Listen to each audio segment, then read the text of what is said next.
कक्षा 9 विषय हिंदी। चलिए आगे पढ़ते हैं।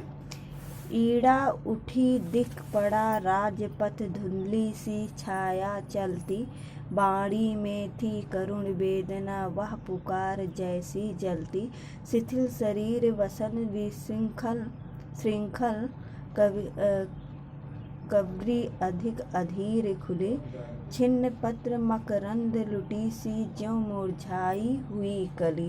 राजपथ मतलब राजमार्ग, करुण मतलब दुख भरी, वेदना मतलब पीड़ा, शिथिल मतलब थका हुआ, वसन माने वस्त्र, विशृंखल मतलब अस्त्र व्यस्त, कवरी मतलब चोटी या बेड़ी, अधीर मतलब हवा में हिलती हुई, छिन्न पत्र मतलब पत्ते के समान, मकरंद मतलब पराग या कहते हैं पुष्प रस।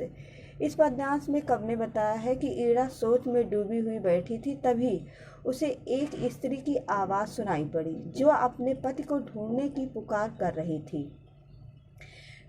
थी।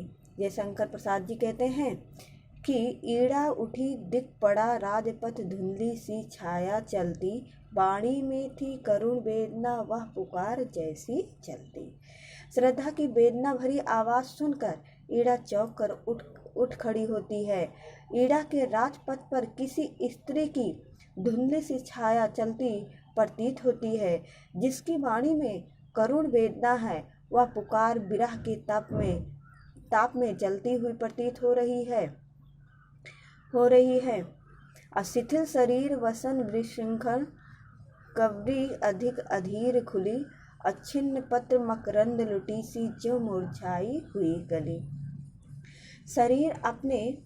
श्रद्धा का शरीर अपने प्रियतम की खोज में जो है दुर्बल हो गया है और उसके वस्त्र भी अस्त्र व्यस्त हैं।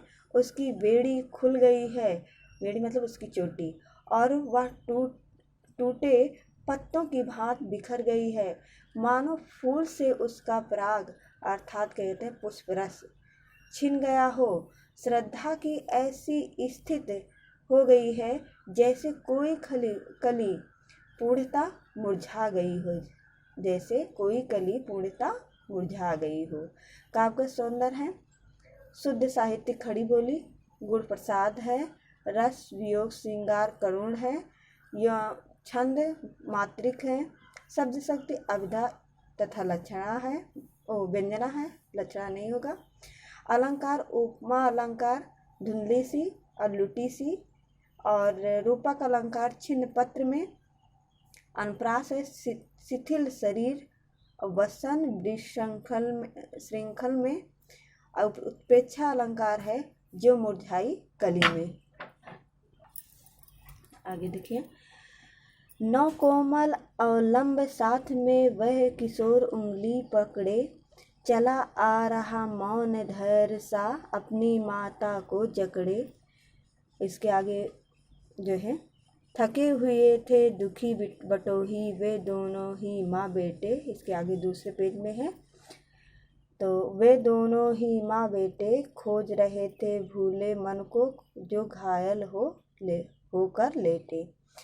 अवलंब मतलब सहारा, वह माने उम्र, बटोही माने पथिक या राहीगीर। यहाँ जयशंकर प्रसाद जी ने बताया है कि श्रद्धा के साथ उसका पुत्र भी था, वे मन को ढूंढ रहे थे। न कोमल अवलंब साथ में, वह किशोर उंगली पकड़े। ईड़ा ने उस स्त्री को देखा और उसके साथ एक सुंदर कोमल बालक भी था, जो उस स्त्री की उंगली पकड़कर उसके साथ चला आ रहा था। वह बालक शांत और धैर्य की मूर्ति सा प्रकट हो रहा था। अपनी माता को जकड़े थके हुए थे दुखी बटोही। वह बालक अपनी माँ का एकमात्र सहारा था और धैर्य की मूर्ति के समान प्रतीत हो रहा था, तथा अपनी माँ को कसकर पकड़े हुए धीरे धीरे चल रहा था। वे दोनों ही माँ बेटे खोज रहे थे भूले मन को, जो घायल होकर लेटे। जयशंकर प्रसाद जी कहते हैं, जब ईड़ा ने उन दोनों को देखा तो वह अत्यंत थके हारे और दुखी लग रहे थे। वे दोनों माँ और पुत्र घर का मार्ग भूले उस मन को ढूंढ रहे थे, जो ईड़ा के महल में घायल अवस्था में लेटा हुआ था। काव्यगत सौंदर्य है। भाषा शुद्ध साहित्यिक खड़ी बोली है। शैली भावात्मक एवं चित्रात्मक है। गुण प्रसाद है। रस वियोग श्रृंगार रस एवं करुण और छंद मात्रिक है। शब्द शक्ति अविधा तथा व्यंजना। अलंकार उपमा अलंकार। इस पद्यांश में धैर्य सा धैर्य की मूर्ति के समान का वर्णन किया गया है, जिस कारण यहाँ पर उपमा अलंकार है।